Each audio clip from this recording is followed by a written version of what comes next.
Hi guys, so today I'm going to walk you through the process of making your own sourdough starter, which you can eventually use to make your own sourdough bread.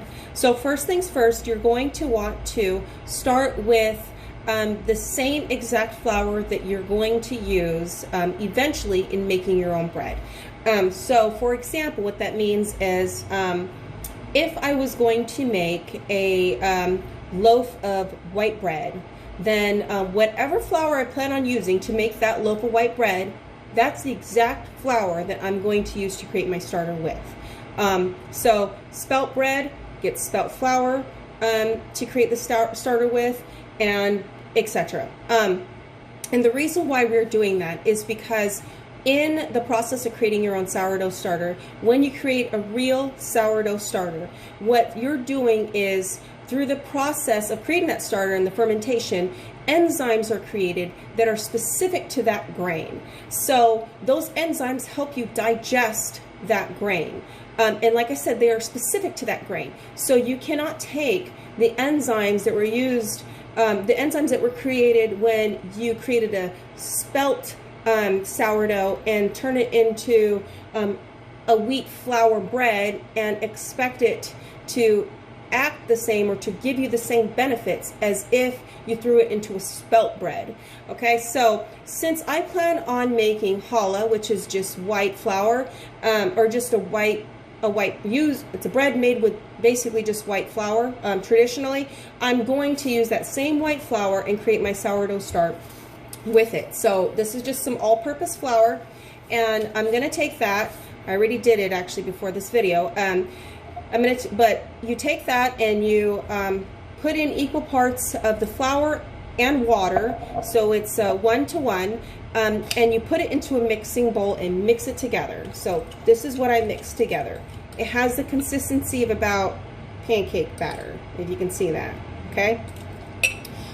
And that's it. All right, that is all you need to begin the process of making a starter.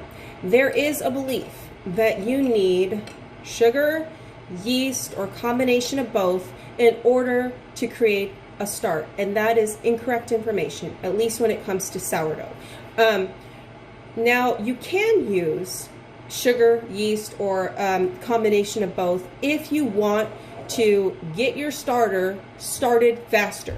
All right, because obviously sugar will help it start faster, but just so you know, there are wild yeast in the air, and the grain itself is a sugar. So it will completely do it on its own if you just give it time. And the time that's really needed is about 7 days, 5 to 7 days, depending on the weather.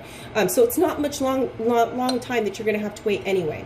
I have always made mine just simply by the grains, flour, and water, and I've never added sugar or yeast into mine. And the reason why is because when you do that, you're creating a lazy starter. So yes, you can take a couple of days off of the process of having to wait, but you're creating a lazy starter. Now, because I'm all about gut health and whatnot, I don't want to create a lazy starter. I'd rather wait the full week before I can use the starter and know that I've created a very potent starter full of enzymes that help me digest that grain. The problem that we have, problem that a lot of people have with grains is digestion. So if you're of the group that you can't tolerate gluten, I'm not talking about celiac disease, I'm talking about intolerances. But you know, if you're a part of the group that can't tolerate gluten because it feels like knives in your stomach, or gives you a bunch of gas, or etc., a lot of times what I have found is when I give people some of my real sourdough bread that have gluten intolerances, they all of a sudden do not have those issues. And that is because a real sourdough start helps you digest that grain. Like I said, it creates enzymes and other digestive aids that are specific to that grain and help you digest that grain. So anyway, real simple process. All right, so while we're waiting for this starter to be ready, which is 5 to 7 days, we do have to still do things. So every single day, you're going to discard no more than 20% of this.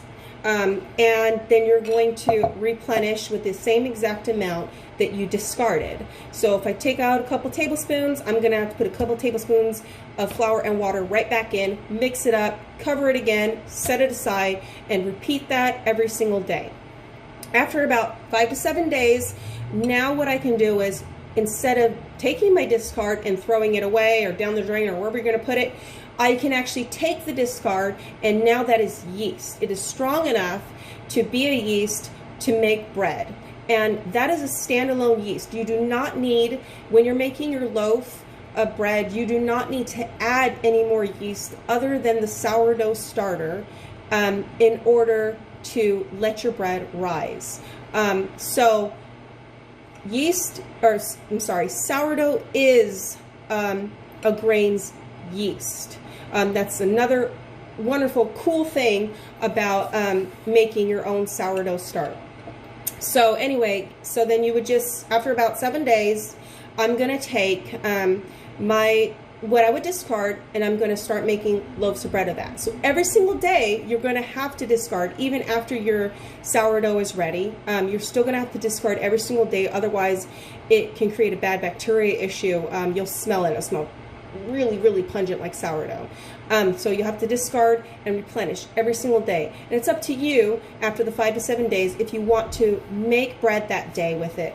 What I used to do previous to the past few years of taking a break from grains is that I used to make bread every day.